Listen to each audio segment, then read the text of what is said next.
తమ్ముళ్ళు, కూటమి ప్రభుత్వం అందరి ప్రభుత్వం, అన్ని వర్గాల ప్రభుత్వం. ఇప్పుడే నేను స్త్రీ శక్తి ఇచ్చాను. ఈ రోజు మీ అందరికి హామీ ఇస్తున్నా, దసరా రోజున ఆటో డ్రైవర్లందరికీ వాహన మిత్ర కింద 15,000 రూపాయలు ఆర్థిక సహాయం చేస్తామని అనౌన్స్ చేస్తున్నాను. హ్యాపీనా? సంతోషమా అని అడుగుతున్నా. ఎన్నికల్లో చెప్పాం, ఎన్ని కష్టాలున్నా చేస్తాం. వాహన మిత్ర కింద సంవత్సరానికి ఆటో డ్రైవర్లకి 15,000 ఇస్తామని మీ అందరికీ హామీ ఇస్తున్నా. ఇది మంచి కార్యక్రమం అనుకుంటే గట్టిగా చప్పట్లు కూడా చెప్పండి, మంచి కార్యక్రమం అని. ఇది ప్రభుత్వానికి పేదవాళ్లపై నుండే ప్రేమని మరొక్కసారి మీ అందరికీ తెలియజేస్తున్నా. మీరందరూ ఒకసారి చూస్తే అటు కేంద్ర ప్రభుత్వం, నరేంద్ర మోడీ గారి నాయకత్వం దసరాకి మనందరికీ ఒక కానుక ఇస్తున్నారు. పన్నులన్నీ తగ్గిస్తున్నారు. తమ్ముళ్ళు, మీరు గుర్తుపెట్టుకోవాలి. అన్ని పన్నులు తగ్గి వస్తువులు మీ అందరికీ అందుబాటులోకి వస్తున్నాయి. అంటే ఈరోజు పేదవాడు, మధ్య తరగతి ఏం కావాలన్నా అందుబాటులోకి వస్తున్నాయి. దీనికి నేను ప్రధానమంత్రి నరేంద్ర మోడీ గారిని అభినందిస్తున్నా. మీరు తమ్ముళ్ళు ధరలు తగ్గించినప్పుడు కృతజ్ఞత చెప్పాలనా లేదా? మీరు ఏదైతే పన్నుల తగ్గింపు నిర్ణయం మంచి నిర్ణయం అవునా కాదా అని మిమ్మల్ని అడుగుతున్నా.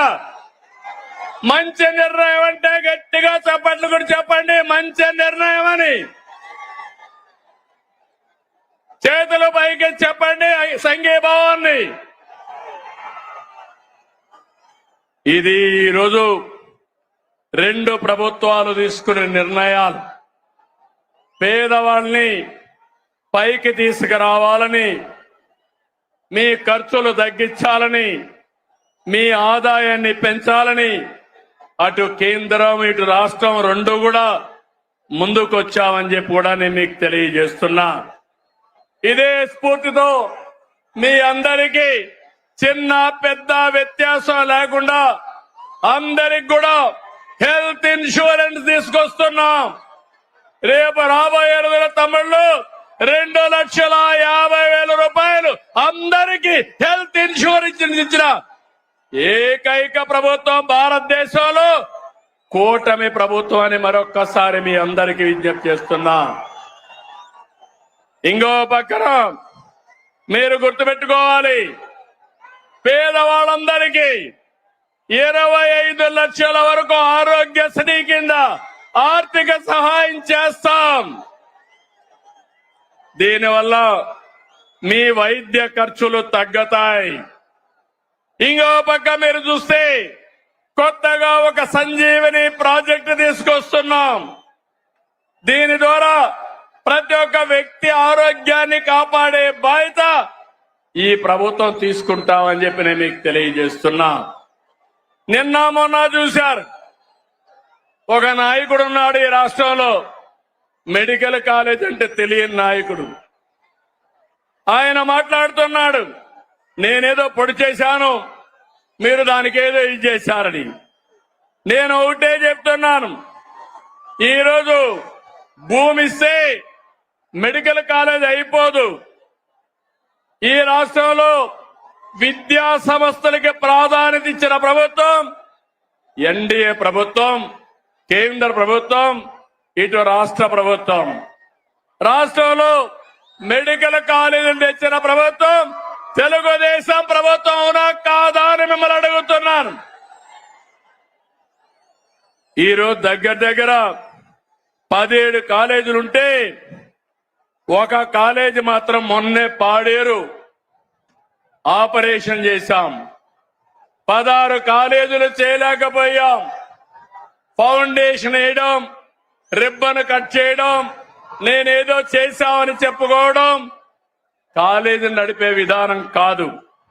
అందుకే ఈరోజు ఈ ప్రభుత్వం పీపీపీ విధానం తీసుకొచ్చాం. ఆస్తి మనది, వేరే వాళ్ళు దాన్ని రన్ చేస్తారు, జవాబుదారితనంగా ఉంటారు. దీనివల్ల 26, 27కు 4 కాలేజీలు వస్తాయి. 27, 28కి 7 కాలేజీలు వస్తాయి.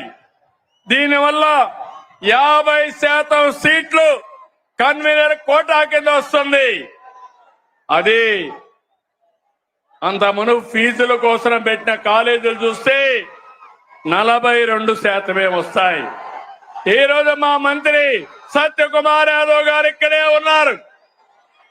మొన్నే సవాలు విసిరారు, మీరు చర్చకు వస్తానంటే రేపు అసెంబ్లీకి రండి, మీరేం చేశారో మేమేం చేశామో చెప్పడానికి సిద్ధంగా ఉన్నామని సవాలు విసిరారు.